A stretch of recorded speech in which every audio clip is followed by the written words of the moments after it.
नमस्कार मित्रों। सन 1891 में बाबा साहब डॉक्टर भीमराव अम्बेडकर जी के जन्म से कुछ महीने पहले ही महात्मा ज्योतिबा राव फुले जी ने इस दुनिया को अलविदा कह दिया था।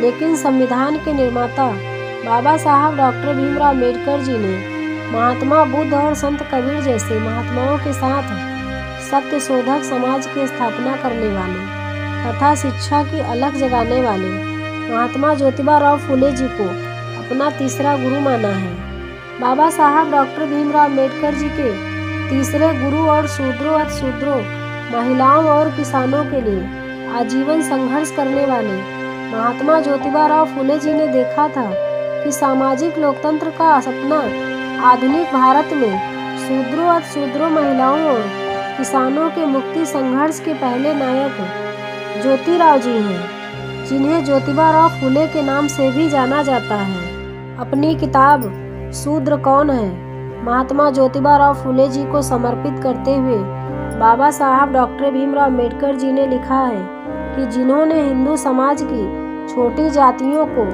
उच्च वर्णों के प्रति उनकी गुलामी की भावना के संबंध में जागृत किया और जिन्होंने सामाजिक लोकतंत्र की स्थापना की, विदेशी शासन से मुक्ति पाने से भी अधिक महत्वपूर्ण बताया, उस आधुनिक भारत के महान शूद्र महात्मा ज्योतिबा राव फुले जी की स्मृति में सादर समर्पित है। ज्योतिबा राव फुले जी ने जाति विवेकानुसार 1865 में लिखा है कि धर्म ग्रंथों में वर्णित विकृत जाति भेद ने लोगों को सदियों से गुलाम बना रखा है। उन्हें इस पास से मुक्त करने के अलावा कोई दूसरा महत्वपूर्ण काम नहीं हो सकता है।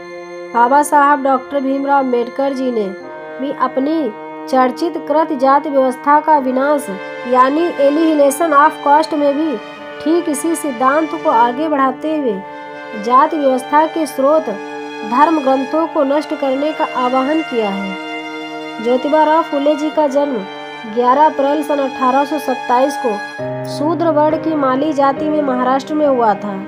इनके नाम में फुले शब्द माली जाति की होने की वजह से आया है। ज्योतिबा राव फुले जी के पिता का नाम गोविंद राव और माता का नाम चिमनाबाई था। ज्योतिबा राव फुले जब 1 वर्ष के थे तभी उनकी माता चिमनाबाई का निधन हो गया था। उनका पालन पोषण उनकी मौसेरी या फुफेरी बहन सगुड़ाबाई ने किया। सन 1818 में भीमा कोरेगांव युद्ध के बाद पेशवा का शासन भले ही अंग्रेजों ने समाप्त कर दिया हो, पर सामाजिक जीवन पर उनकी जातिवादी विचारधारा का नियंत्रण कायम था। पुणे में शूद्रों और महिलाओं के लिए शिक्षा के दरवाजे हमेशा बंद थे। सबसे पहले ईसाई मिशनरियों ने शूद्रों और महिलाओं के लिए शिक्षा के दरवाजे खोले थे। 7 वर्ष की उम्र में ज्योतिबा राव फुले जी को पढ़ने के लिए स्कूल भेजा गया, लेकिन जल्द ही सामाजिक दबाव में ज्योतिबा राव के पिता ने गोविंद राव ने उन्हें स्कूल से बाहर निकाल लिया और फिर वे अपने पिता के साथ खेतों में काम करने लगे। उनकी जिज्ञासा और प्रतिभा से उर्दू फारसी के जानकार गफ्फार बेग और ईसाई प्रचारक लिजिट साहब बहुत प्रभावित थे।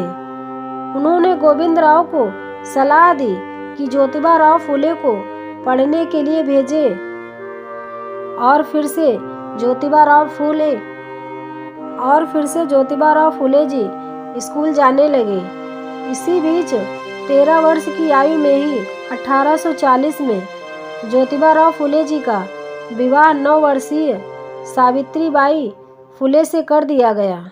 1847 में ज्योतिबा राव फुले एक अंग्रेजी स्कूल में पढ़ने लगे। यहीं पर होनहार विद्यार्थी ज्योतिबा राव का परिचय आधुनिक ज्ञान विज्ञान से हुआ। स्कॉटिश मिशन स्कूल में दाखिले के बाद ज्योतिबा राव फुले के रंग में समता और स्वतंत्रता का विचार बरसने लगा। उनके सामने एक नई दुनिया खुल गई। तर्क उनका सबसे बड़ा हथियार बन गया।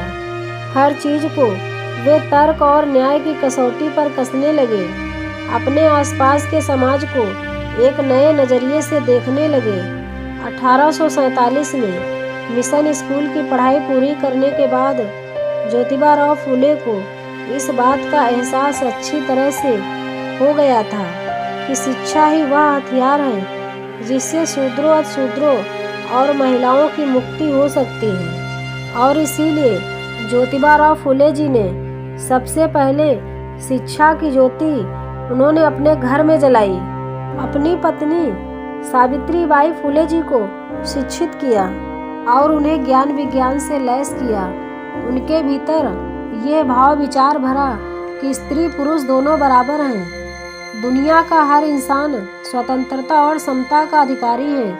सावित्रीबाई फुले, सगुड़ाबाई, फातिमा शेख और अन्य सहयोगियों के साथ मिलकर ज्योतिबा फुले जी ने हजारों वर्षों से शिक्षा से वंचित किए गए समुदायों को शिक्षित करके और उन्हें अपने मानवीय अधिकारों के प्रति सजग करने का बीड़ा उठाया। अपने इन विचारों को व्यवहार में उतारते हुए फुले दंपत्ति ने 1848 में लड़कियों के लिए पहला स्कूल खोला था। यह स्कूल महाराष्ट्र में ही नहीं, पूरे भारत में किसी भारतीय द्वारा लड़कियों के लिए विशेष तौर पर खोला गया पहला स्कूल था। ज्योतिबा फुले जी द्वारा शूद्रों अतिशूद्रों और महिलाओं को शिक्षित करने का उद्देश्य अन्याय और उत्पीड़न पर आधारित सामाजिक व्यवस्था को उलट देना था। जब 1873 में अपनी किताब गुलामगिरी की प्रस्तावना में उन्होंने इस किताब को लिखने का उद्देश्य इन शब्दों में प्रकट किया, ज्योतिबा फुले जी जितने बड़े समर्थक शूद्रों अतिशूद्रों की मुक्ति के थे, उतने ही बड़े समर्थक स्त्री मुक्ति के भी थे। उन्होंने महिलाओं के बारे में लिखा है, स्त्री शिक्षा के द्वार पुरुषों ने इसलिए बंद कर रखे थे ताकि वह मानवीय अधिकारों को समझ ना पाए। स्त्री मुक्ति की कोई ऐसी लड़ाई नहीं जिसे ज्योतिबा फुले जी ने अपने समय में न लड़ी हो। सबसे पहले उन्होंने हजारों वर्षों से वंचित लोगों के लिए शिक्षा का द्वार खोला, विधवाओं के लिए आश्रम बनवाया, विधवा पुनर्विवाह के लिए संघर्ष किया और अछूतों के लिए अपना पानी का हौज भी खोला था।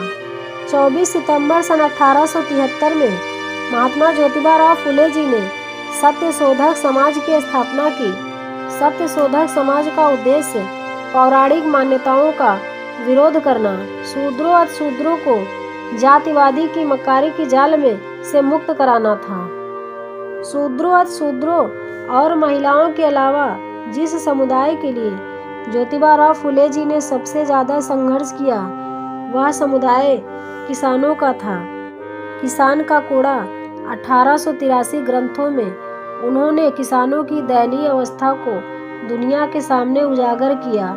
उनका कहना, इस ग्रंथ को लिखने का उद्देश्य बताते हुए वे लिखते हैं कि केवल शूद्र किसान धर्म और राज्य संबंधी कई कारणों से अत्यंत विपन्न हालत में पहुंच गया है। उसकी इस हालत के कुछ कारणों की विवेचना करने के लिए इस ग्रंथ की रचना की गई है। भले ही 1890 में महात्मा ज्योतिबा फुले जी हमें छोड़कर चले गए, लेकिन ज्योतिबा फुले जी ने सावित्रीबाई फुले के साथ मिलकर शूद्रों अतिशूद्रों और महिलाओं के शोषण के खिलाफ जागरण की जो मशाल जलाई, आगे चलकर उनके बाद उस मशाल को उनकी पत्नी सावित्रीबाई फुले जी ने जलाए रखा। सावित्रीबाई फुले जी के बाद इस मशाल को साहू जी महाराज ने अपने हाथों में लिया और बाद में उन्होंने इस मशाल को बाबा साहब डॉक्टर भीमराव अम्बेडकर जी के हाथों में थमा दिया। बाबा साहब डॉक्टर भीमराव अम्बेडकर जी ने तो इस मशाल को सामाजिक परिवर्तन की ज्वाला में ही बदल दिया। मित्रों, ये वीडियो अगर हमारी आप लोगों को अच्छी लगे तो हमारे चैनल को लाइक और सब्सक्राइब कीजिएगा, कमेंट कीजिएगा। धन्यवाद।